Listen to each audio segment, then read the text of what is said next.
every person has the right, peaceably and unarmed, to assemble, to demonstrate, to picket, and to present petitions to public authorities. That provision has not been suspended. And our demonstrators tomorrow have been informed, and I repeat here, that tomorrow's demonstrations are going to be peaceful. Nobody should be allowed to carry any weapon. Nobody should try to interfere with anybody's private business. We are basically demonstrating to present our petitions to respective authorities. Police cannot decide in advance that there shall be violence, then proceed to ban political activities that are protected by the Constitution. That is the making of a dictatorship. It amounts to a suspension of the Constitution. We will resist. We will resist. As we said yesterday, we shall present a petition to the IEBC, the Office of the President, the National Treasury, and the Public Service Commission. We repeat that the only violence and destruction of property that have taken place during our activities are when the police invade our marches and when Gachagua's hired goons to invade the Kenyatta family farm and steal sheep and cut down trees. Mr. Gachagua and Mr. Kamau Ichung'wah are themselves charged with sending goons to go and invade a farm and also a business premises, and no action has been taken by these police officers against them. It is instructive that to date, nobody has been arrested over that invasion of the farm.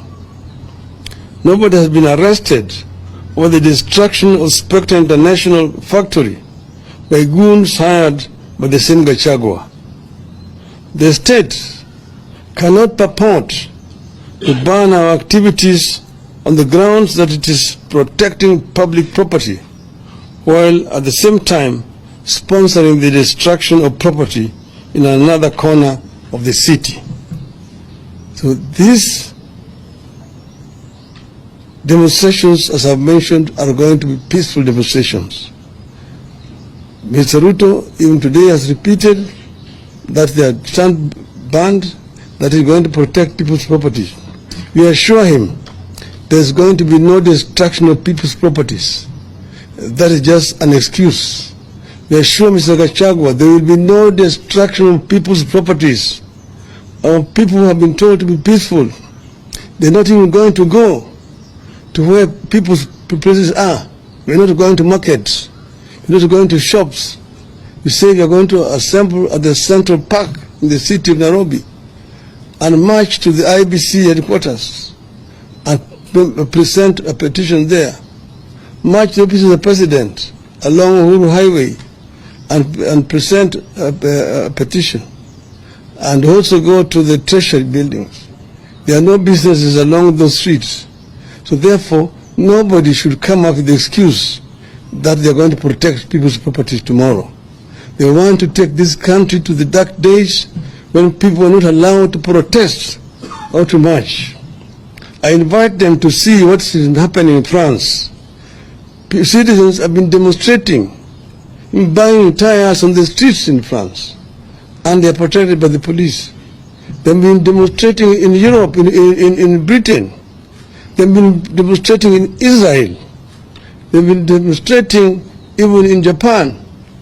So we want to tell these people that Kenya fought very hard to bring this new constitution. We will ensure that the provisions of this constitution are protected. The civil rights of the people of Kenya must be respected by whoever is in the regime, unless they want to impose a kind of a civilian dictatorship back on our people. Asante sana. End of the statement. Mr. Ruto is trying to undermine and overthrow the Constitution. We wish to state as follows. 1. The matter of Shakahola and the growth of cult activities in the nation, Mr. Ruto is as much a suspect as is all the cult pastors from Shakahola and beyond. He owes the people of Kenya an explanation before he purports to be trying to solve the problem. 2. The so-called pastors are the people who set up the so-called sanctuary at Ruto's former official residence in Karen as the deputy president. They did not stop there. These so-called pastors proceeded to deliver prophecies and promise miracles about how Ruto would perform as a president. 3. These cultic pastors were among the people who supposedly sanctified State House when Ruto arrived there, pretending to be holier than every other Kenyan. They proceeded to prophesy how great his regime would be. 4. These so-called pastors have organized mega prayer rallies attended by so-called prayer warriors that include Mr. Ruto, Mr. Gachagua, and their spouses, supposedly to sanctify the land. They ended up defiling the land. 5. These so-called pastors aided the introduction of mandatory fasting that started in 2015 at the DP's residence in Karen, and which have been carried over to State House, where everyone is compelled to fast every Wednesday, regardless of their faith, effectively making State House essentially a Shakahola annex. 6. Sometime in May 2022, Mr. Ruto's family claimed to have prayed for impure borehole water at their current residence and turned it into clean when a purification machine had failed. We see no difference between this claim and the outrageous ones made by cult pastors, like performing fake miracles and extorting money from believers with the calls like tuma mbegu ya 310 or fast until you meet Christ. 7.